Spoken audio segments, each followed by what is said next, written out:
And the media and the police department would like to encourage everybody to be safe this holiday season. Drive carefully. News Channel 8's Wes Small has this story. Fortunately, today we're at the aftermath of the tragic scene here in the Melvin Evans Highway, here where we lost 18-year-old Leticia Grillo. And we do understand that the driver of that vehicle has been released from Juan Louis Hospital. And I'm here now with the traffic commander, Sergeant Platt, along with Arthur Joseph, who is the accident reconstruction officer. That's his title, also enforcer. And we want to hit on at least 3 topics today: seatbelts, speed, and also DUI. Let's start with you, Sarge. It's just a no-win situation here as we stand at the spot where a young lady lost her life tragically on this highway. Yes, it's totally unfortunate.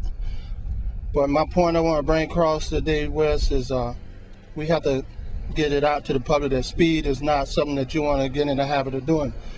A lot of times people speed up the road and they have the right of way. They feel like that they're good to go, but somebody can pull out in front of them. Speed, if I can give you a little bit of education on speed, you have what you call reaction time. If you're speeding, everyone's reaction time normally is 1.6 seconds. And if you're speeding, you got to compensate for that 1.6 seconds before you stop. If you're driving 20 miles per hour and you factor in that 1.6 seconds, it's going to take you additional 22 feet before your vehicle brakes start working. So, and then you're going to skid additional 20 feet. So you're looking at 42 feet before you can come to stop at 20 miles per hour. That's another reason why you shouldn't tailgate and ride on top of people. How many car lengths should you be in back? You should be at least 1 car length for every 10 miles per hour that you drive.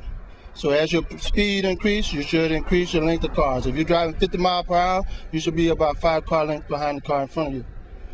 Okay, you don't stay 1 car length at 80 miles per hour because, you know, you got that reaction time. And you have to also figure in that the person that may mash brakes in front of you also has reaction time. You're not going to react the same time he's going to react. So when he reacts, you're going to always be lagging behind. Why won't people listen? And why won't they slow down? You see it every day. The thing is, once we continue to do our enforcement, hopefully they will listen. It's unfortunate that when someone loses their life this young, first of all, let me send out my deepest condolences to the Grillo family and the Staley family, to this young lady. However, the issue is going back to, you have to police yourself in a way. You know, we can only do so much. You understand? And at the end of the day, if we have an opportunity to tell you, hey, slow down, or put on your seatbelt, or don't drink and drive, or don't drive and drink, we're going to do so. But at day's end, you have a responsibility to police yourself. And we don't have all that. We don't have 500 officers in St. Croix. So we need each citizen to be responsible and helpful to another citizen by telling them, hey, slow down or put on your seatbelt. Mr. Officer Joseph and Sergeant Platt, sorry, I'm concerned. You were mentioning to me, and I haven't noticed this, that as you approach a light on the Melvin Evans Highway and as you observe the thick white, solid white line, that you're supposed to reduce speed. As a matter of fact, approximately about 200 and maybe 50 feet from the 30-mile-an-hour sign, there's a sign that says reduce your speed. That reminds you to start slowing down. Then there's the 30-mile-an-hour sign that tells you 30 miles an hour. So even if you have the green light, the speed limit within this zone, you understand, is 30 miles an hour. And you know people don't adhere to that. Well, everybody trying to get to the green light. And if it turn yellow, that means speed up before it turn red. But yellow is just telling you, hey, you got to be ready to come to a stop. Apply that 1.6 second philosophy and you'll be okay. But most people just they think that the entire highway is 55 miles an hour, or in some cases 65 or 75, and that is false.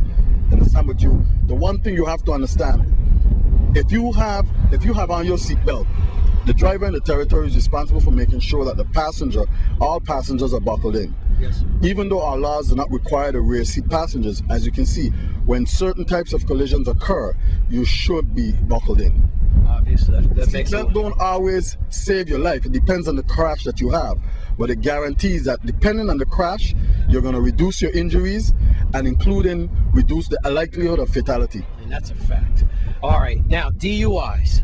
DUIs, Wes, we are starting the DUI campaign. It started last night on the 15th of December, and we'll be carrying it on through the 2nd of January. There's a national campaign, Stay Alive, Don't Drink and Drive, and we have a local campaign, Over the Limit, Under Arrest. So we'll be out there in force. I think you saw us last night over With the marshals helping out. Yes, with the territorial marshals. They were there helping us out, and we appreciate their assistance, and any other law enforcement agency out there that can assist us. We're going to be there, and we're going to be vigilant, and if you're drinking and driving, you're going to get caught. So we ask you, if you're going to be out enjoying your festivities, get a designated driver, or either don't drink and drive. That's right. Yes, we're here to help us. So we know that during this time, it's a cultural thing for most people to go out and have a good time. But that's what police, we're here to serve and protect. And if you know you can't drive, if you don't have a designated driver, call us, see if we can do to help you to get home safely. That's wonderful. That's wonderful. All right, here we are again. It's a very tragic situation, but coming to light out of these things are at least 3 things that we touched on today. Speed definitely kills, number 1. Please, click it or you're going to get a ticket. Most important, click it or you can lose your life.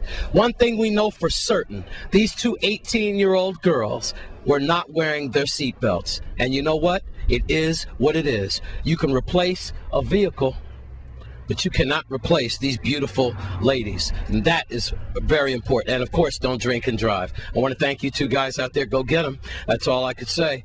And this holiday season, do the right thing. On the Melvin Evans Highway, I'm Wes Small for News Channel 8. And in other news, the Virgin Islands Police Department, in conjunction with the Department of Human Services, are asking the public to be on the lookout for a 17-year-old resident of the Youth Rehabilitation Center, YRC, who escaped custody on Saturday, December 13th.